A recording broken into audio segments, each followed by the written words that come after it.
Hello there! So yes, this is the look at the Fire and Jade Spearhead book. It came in the Fire and Jade box set for me, and well, we'll have a look at it now. So what is in the book itself? Obviously it's all about the Spearhead box sets, and they all come with particular armies. Talks about the options for building with your models, because champions, standard bearers and musicians are quite important.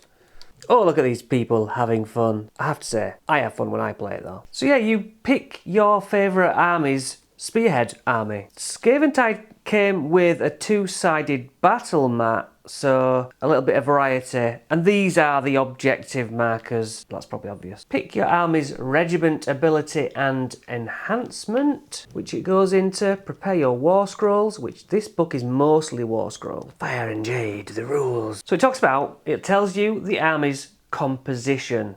You can't just choose willy-nilly what models go into it, it's set. Actually, there might be two different set versions, but you know what I mean, they're defined for you. And then you have your data cards, which I've kind of been over in other videos. So you have to agree on which battlefield you're going to play on. Then there are two decks of cards. One are the twist cards, and then there's the battle tactic cards, which are your objectives to tackle, really. So if you're going to go as far as giving the terrain rules, which I've been ignoring, talks about cover, subtracting hit rolls, obscuring, whether you can be seen or not, and unstable, you can't plonk your models on top of terrain pieces. As I mentioned, the objective markers. Now, some of the things you're asked to do is make way to this to get your objective points. Or maybe this. Or to the edge of the battlefield, the long edge of the battlefield, or maybe to the short edge of the battlefield. And it's quite big on reinforcements, which is kind of cool. You set up replacement units wholly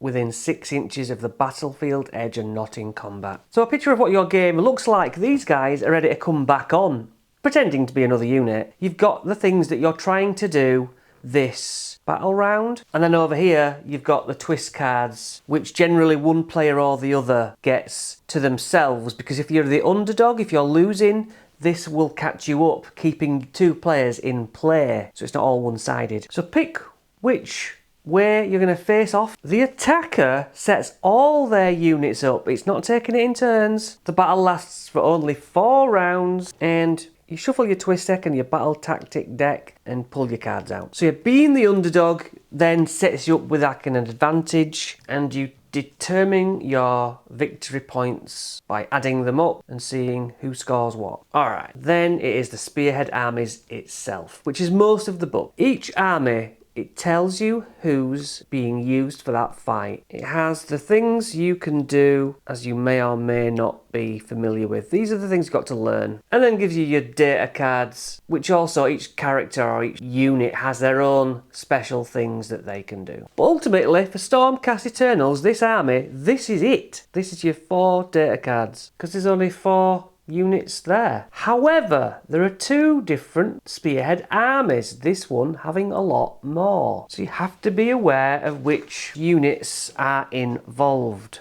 But then it provides those sheets. Cities of Sigmar, and that is it. Then data sheet after data sheet before going to the rules again, like the core rulebook does. Presumably you're familiar enough with the core concepts of this edition. Your universal core abilities, etc. And it ends with a Spearhead glossary for all those words that you might not quite have got your head around yet. Alright, I lied, there's a Spearhead reference as well. It's kind of cool. It's an interesting game to play. I highly advise you try it if you have not yet. I'm just still busy painting when I can to get my models kind of done. And you know, sometimes you paint, sometimes you just don't, and you lose time. But anyway, I'll see you again when I get around to making a video.